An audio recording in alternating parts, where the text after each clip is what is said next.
만에 두 명의 죽음을 지금 보고 있습니다.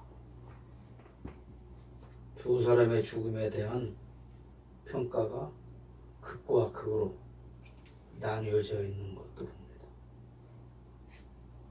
우리가 죽은 다음에 사람들은, 아니 내가 죽은 다음에 사람들은 나를 어떻게 평가할까요? 나는 누구일까요? 나의 정체성은 무엇일까요? 오늘 예수님은 제자들에게 두 가지 질문을 합니다.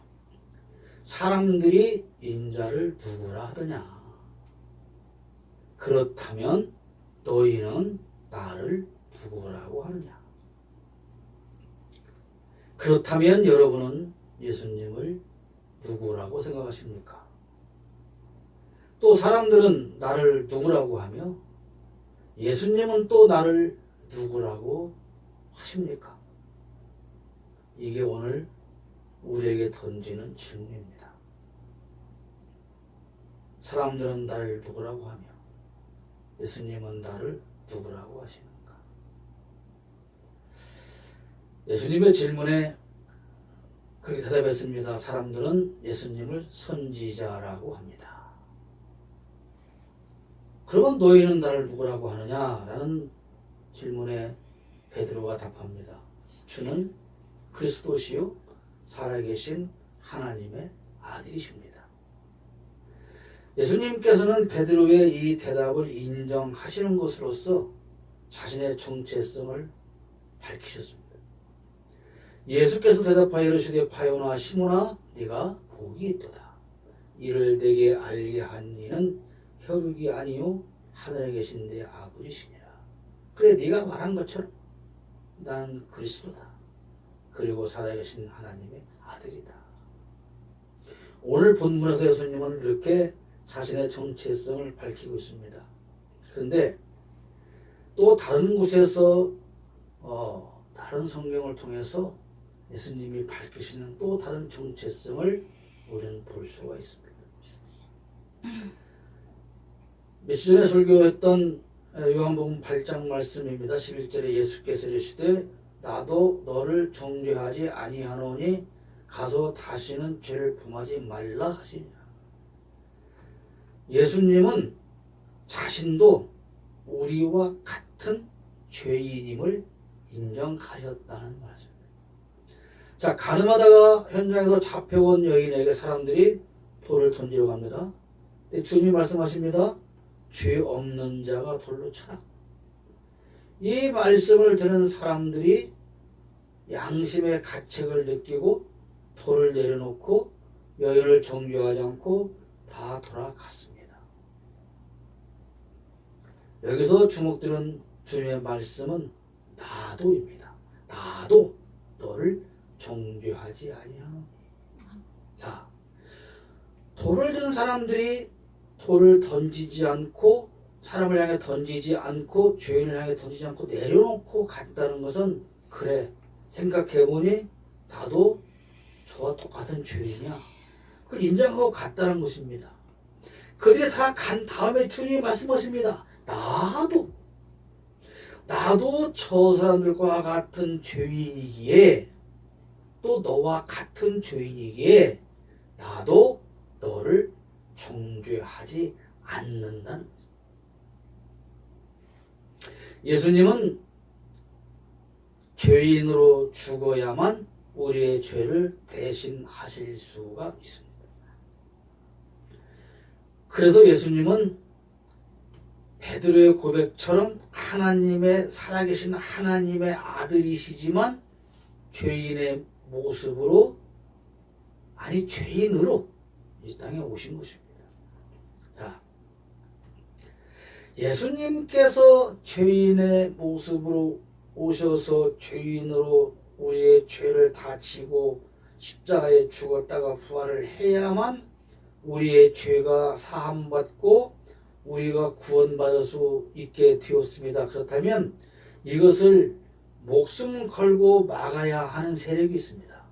그게 누굽니까? 사탄입니다. 사탄은 어떻게 해서든지 예수님이 죄인의 몸으로 십자가에 죽었다가 부활하는 것을 막아야 되는 거예요. 그래 인류가 멸망하는 것이기 때문에 그렇습니다. 그래서 40일 동안 금식하신 예수님 앞에 나타나서 사탄은 예수님을 유혹하는 겁니다. 자, 돌로 빵을 만들고 성전 꼭대기에서 뛰어내려도 죽지 않고 사탄에게 한 번만 굴복하면 세상의 왕이 될 수가 있습니다. 그러면 그 땅에 사는 모든 사람들이 다 예수 그리스도를 왕으로 또 받들어 모실 것입니다. 야, 이 길을 놔두고 왜 그렇게 힘들고 어려운 고난의 십자가의 길을 가려 하느냐 미련한 인간아. 이게 사탄의 유혹인 거죠. 이 말씀을 다시 하면 지금 40일 금식 기도를 마친 예수님의 심적 깊은 곳에서 이런 갈등이 일어나고 있다는 겁니다. 내가 십자가에 죽어야만 할까? 그 길밖에 없을까? 지금 이 돌로 빵을 만들어서 이 많은 굶주린 백성들을 다 나눠주면 저희 나라를 왕으로 삼을 거 아닌가? 지금 심각한 갈등을 하고 있는 것이죠. 그러나 예수님은 하나님의 뜻이 무엇인가 알기 때문에 그 유혹을 물리쳐 승리하는 것입니다. 여러분 말씀드리지만 사탄의 유혹은 항상 인간적이고 상식적이고 논리적으로 다가옵니다. 누가 생각해도 그 말이 맞아요. 누가 생각해도 예수님이 그렇게 왕이 되는 게 맞지. 이 땅에 와가지고 그냥 십자가에 죽어버린다? 그게 무슨 의미가 있겠냐? 모든 사람들 생각에 맞는 말 아닙니까? 그런데 그게 아닌 것은 왜 아니냐? 하나님만은 그것이 아니기 때문에, 하나님의 뜻은 그것이 아니기 때문에 그렇게 하면 안 된다는 거죠. 그래서 예수님은 기도하십니다. 마태복음 26장 39절에 간절히 기도합니다. 땅에 얼굴을 대시고 엎드려 기도하여 이르시되 내 아버지여 만일 한만하시거든 이 차를 내게서 지나가게 하옵소서. 그러나 나의 원대로 마시옵고 아버지 원대로 하옵소서. 여러분 성경에 이 두 줄로 이렇게 간단하게 기록되어 있으니까 우리가 그냥 그런갑다 하고 넘어가는 거지, 이 지금 예수님의 심정과 상황을 그대로 나에게 한번 이입시켜 보십시오.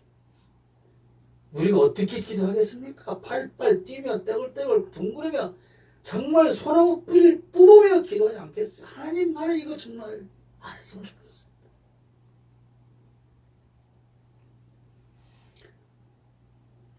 우리가 기도해야 되지만 바로 이런 기도를 해야 되는 겁니다. 내 뜻은 이렇지만 하나님의 뜻이 아니라면 하나님의 뜻대로 하겠습니다. 그게 기도죠. 하나님 아버지의 뜻은 예수님께서 이 땅에 와서 왕노릇하고 사람들에게 떠받침을 받는 그런 삶을 사는 것이 아니라 죄인의 신분으로 십자가에 죽는 것이었습니다. 예수님 당시의 사람들은 예수님을 선지자라 했고 베드로는 그리스도시요 살아계신 하나님의 아들이라고 했습니다. 예수님은 하나님의 아들로서 우리와 같은 죄인의 신분으로 이 세상에 오시어 죄인의 신분으로 죽임을 당하셨습니다. 하나님의 아들 예수께서 스스로 죄인임을 인정하셨다면, 그렇다면 우리는 어떻게 해야 하느냐는 말입니다. 예수님을 죄인으로 몰아가고자 하는 것이 아니라 예수님이 죄인임을 인정하셨다면 우리는 스스로가 죄인임을 인정해야 하는 것은 지극히 당연하지 않느냐 그 말씀. 자, 바리새인들은 자신을 의인이라고 했습니다. 그 바리새인들을 향하여 주님이 말씀하십니다. 마태복음 12장 34절에 독사의 자식들아 너희는 악하니 어떻게 선한 말을 할 수 있느냐? 이런 마음에 가득한 것을 입으로 말함이라. 마태복음 23장 33절에도 뱀들아 독사의 새끼들아 너희가 어떻게 지옥의 판결을 피하느냐? 율법에 대해서는 나는 모르는 게 없어. 우리는 너희와 다른 하나님의 특별한 사랑을 받는 지도자들이야. 너희는 죄인이지만 우리는 의인이야 라고 생각하고 살고 있는 그들에게 예수님은 뱀들아 독사의 새끼들아, 니들이 지옥의 판결을 피한다고? 웃기는 소리, 이런 겁니다. 바리새인들과 사두개인들, 서기관들, 자신들이 율법을 완벽하게 외우고 암기하고 지키는 거룩하고 죄 없는 의인이라는 자부심을 안고 살았습니다. 그러나 예수님은 이들을 향하여 독사의 자식이다, 하나님의 심판을 피할 수 없다고 하십니다. 종교 지도자들이 왜 독사의 자식이며 하나님의 심판을 피하지 못하는 죄인일까요? 그들에게는 긍휼함이 없었습니다. 오직 자신의 기준으로 다른 사람들을 심판하는 일만 했습니다. 그래서 죄 지은 사람은 내가 즉결 처분해도 된다, 나는 그럴 자격이 있다, 왜, 나는 의인이고 너는 죄인이니까, 이런 등식을 가지고 살았던 것입니다. 그래서 그들에게는 자비와 용서가 없었습니다. 오직 가르치는 말만 무성했습니다. 그들은 남들과 다르다는 우월감을 가지고 살았습니다. 오늘 우리 기독교인들이 이렇게 세상 사람을 향하여 우월감을 가지고 살아갑니다. 나는 너희와 달라, 나는 구원받은 사람이야, 너는 멸망받을 사람이야. 그래서 쉽게 우리는 그들을 청조하는 것입니다. 사람들은 말합니다. 예수님은 죄인의 친구였다고. 그렇습니까? 아닙니다. 예수님은 죄인을 사랑한 것이 아닙니다. 내가 죄인인 것을 인정하고 고백하는 사람을 사랑하신 것입니다. 그렇다면 여러분, 우리는 지금 예수님 앞에 바리새인일까요? 죄인일까요? 우리는 다 같은 죄인입니다. 그것을 인정해야만 합니다. 내가 죄인인 것을 인정하는 사람이 다른 죄인을 긍휼히 여길 수 있습니다. 아까 임경수 목사님 기도할 때 성소수자에 대한 기도했습니다. 분명히 그걸 정당화할 수 없습니다. 죄입니다. 그들이 선천적으로 그렇게 태어났다고 하는 과학적인 근거도 없다고 밝혀졌어. 죄악입니다. 그러면 그들을 우리가 지옥에 던져야 되느냐? 돌로 쳐 죽여야 되냐? 아닙니다. 그들을 위해서 기도하고 그들이 바르게 회복되어지기를 불쌍히 여기고 기도해야 되는 것이죠. 우리가 내가 그들과 다른 것이 없는 죄인인 것을 인정할 때 예수님께서도 나를 긍휼히 여겨주시는 것입니다. 모든 사람이 죄를 범하였음에 하나님의 영광에 이르지 못하더니 그리스도 예수 안에 있는 속량으로 말미암아 하나님의 은혜로 값없이 의롭다 하심을 얻은 자 되었느니라. 로마서 3장 23절 24절 말씀입니다. 예수님은 자신을 죄인이라고 인정하였습니다. 여러분, 그렇다면 나는 누구입니까? 죄인입니다. 이 세상 사람은 누구나 다 죄인입니다. 로마서 3장 20절에 그러므로 율법의 행위로 그의 앞에 의롭다 하심을 얻은 육체가 없나니 율법으로는 죄를 깨달음이니라. 율법으로는 어떻게 한다고요? 죄를 깨닫는 것이다. 그 율법으로 너희가 의인으로 인정받는 것이 아니다. 우리 여성 여러분들은 아침에 나올 때도 거울을 보고 오셨죠? 네? 거울을 보고 뭐 했습니까? 네. 거울을 보니까 내가 화장을 해야겠어요. 이대로 가면 안 되겠어요. 그래서 바릅니다. 근데 나는 하루 종일 거울을 봅니다. 나는 정말 비싼 거울 하루 종일 보고 있습니다. 그러면 예뻐집니까? 나는 하루 종일 거울을 보니까 나는 미인입니다. 그것과 똑같은 말인 거예요. 율법은 거울입니다. 그 율법을 통해서 내가 죄인인 것을 보는 거예요. 봤어요. 거울을 보니 나는 죄인이에요. 흠이 많아요. 그럼 어떻게 해야 됩니까? 고쳐야 됩니다. 뭘로 고칩니까? 화장품으로 고치듯 그리스도의 보혈로 나를, 하나님의 말씀으로 나를 가리고 잘못된 부분을 덮고 고쳐야 되는 것이죠. 율법을 통해서 자신이 죄인임을 깨닫고 그렇다면 하나님 앞에 죄인임을 고백하고 회개하고 예수님을 구주로 영접해야만 비로소 의롭다고 인정을 받게 되는 것입니다. 우리는 죄인입니다. 그러나 그리스도의 친구입니다. 요한복음 15장 15절 이제부터는 너희를 종이라 하지 아니하리니 종은 주인이 하는 것을 알지 못함이라. 너희를 친구로 하였노니 내가 내 아버지께 들은 것을 다 너희에게 알게 하였습니다. 요한복음 10장 15절 누가 하신 말씀입니까? 예수 그리스도께서 살아계신 하나님의 아들이 나의 구주이신 그분이 너는 이제 종이 아니야. 내가 하는 것을 너희가 모르는 그런 종이 아니야. 내가 하는 걸 너희는 다 할 수 있어. 내가 아버지께 들은 걸 다 너희에게 알게 했어. 그 친구야.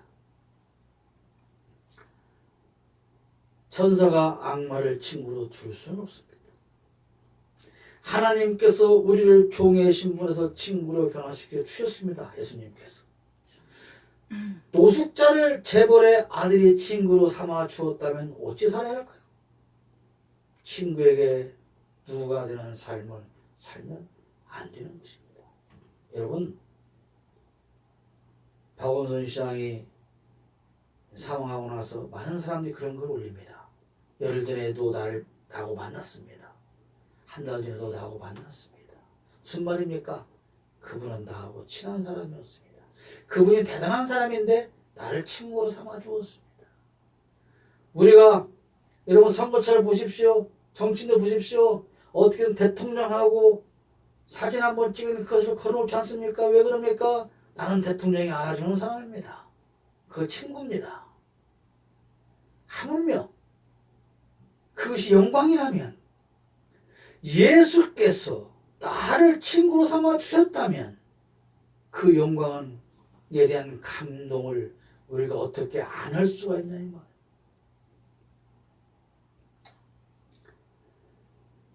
예수님의 친구처럼 산다는 것은 어떤 것입니까? 자, 앞에 15절에서 너희를 종이라 하지 않는다. 너는 내 친구다. 그리고 16절에 이어지는 말씀이에요. 너희가 나를 택한 것이 아니야. 내가 너희를 종이라 하지 않고 친구로 삼아 주었는데 그것은 네가 나를 택해서 친구가 된 게 아니고 내가 너희를 택하여 세웠어. 왜? 이는 너희로 가서 열매를 맺게 하고 또 너희 열매가 항상 있게 하여 내 이름으로, 누구 이름으로? 친구인 예수의 이름으로 아버지께 무엇을 구하든지 다 받게 하기 위함이야. 내가 이것을 너에게 명하면 너희로 서로 사랑하게 하려 함이야. 무슨 말이에요? 너희가 나를 친구로 택한 것이 아니고 내가 너를 친구로 택했는데 그것은 너희가 서로 사랑하며 살게 하기 위한 목적에서 그런 거야. 라는 말씀인 거예요. 우리를 친구라고 하시고 하시는 말씀. 좋은 열매를 항상 맺어. 그리고 서로 사랑해.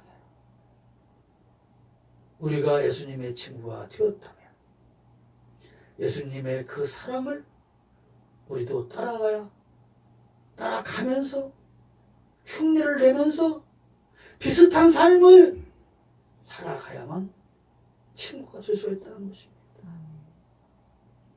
어떤 사람들이 그런 데지 않습니까? 남대진하고 밥 먹어서 아니 어떻게 그런 사람하고 밥을 먹어? 그렇게 말한다지 않습니까? 왜 그럽니까? 어떻게 이렇게 다른 사람인데 친구도 아닌데 너네 같은 생각을 가진 사람이 아닌데 친구냐? 그럼 몰라서 하는 얘기지. 사실은 같은 생각을 가진 사람이기 때문에 친해서 밥을 먹는 것인데 밖에서 양쪽을 모르는 사람들은 어떻게 너네가 친구가 될 수 있어? 이렇게 말하는 것이죠. 우리가 예수님의 친구라면 사람들이 볼 때 어떻게 네가 예수님 친구 될 수 있어? 이렇게 인정받아서는 안 된다는 것입니다. 우리는 죄인입니다. 그러나 그리스도의 친구입니다. 그뿐이 아닙니다. 우리는 하나님의 아들입니다.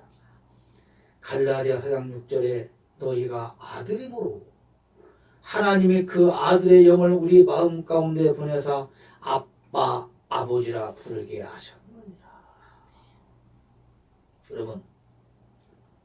여러분은 아빠라고 부르셨습니까? 아버지라고 부르셨습니까?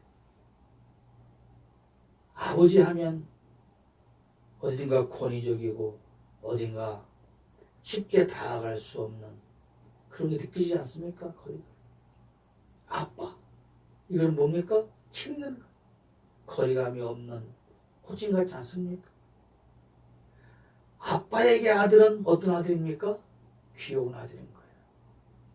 우리가 아빠, 아버지라 부를 수 있게 되었다면 우리는 그 아빠, 아버지 하나님에게 귀여운 자식이어야 한다 이 말이에요. 아빠는 권위를 내려놓은 모습입니다. 두려운 하나님이 아니라는 것입니다. 아빠 하나님께 귀여운 자녀로 산다는 것은 뭡니까? 그 아버지의 뜻대로 산다는 것입니다. 여러분, 맨날 속만 썩이는 자식을 아이고 귀여운 놈, 우리가 그렇게 할 수는 없습니다. 안 나옵니다. 하고 싶어도. 엄마 나 귀엽지? 뭐라 그래요? 아이고 애라 이놈아. 그렇지 않습니까? 왜? 흡족하지 않기 때문에 부모의 마음. 그런 것이죠. 아버지 앞에 귀여운 자녀로 산다는 것, 그래서 아버지의 뜻을 지킨다는 것은 뭐예요? 앞에서 말씀드린 하나님의 자녀들이 서로 사랑하며 사는 것입니다. 가장 큰 불효는 부모 앞에서 자식들이 싸우는 거예요. 부모님 생일잔치한다고 와갖고 형제들이 싸우고 돌아가고, 부모님 제사상 앞에서 자식들이 형제들이 싸우고 돌아가고, 그때 엄마가 너만 사랑해가지고 나는 이렇게 못 살고, 그때 너 아버지가 너한테만 잘해줘갖고 나는 학교도 못 다니고, 이렇게 싸운다면 그보다 더 큰 불효는 없는 것입니다. 마찬가지입니다. 이 땅에 사는 모든 사람들, 하나님께서 사랑하는 자녀,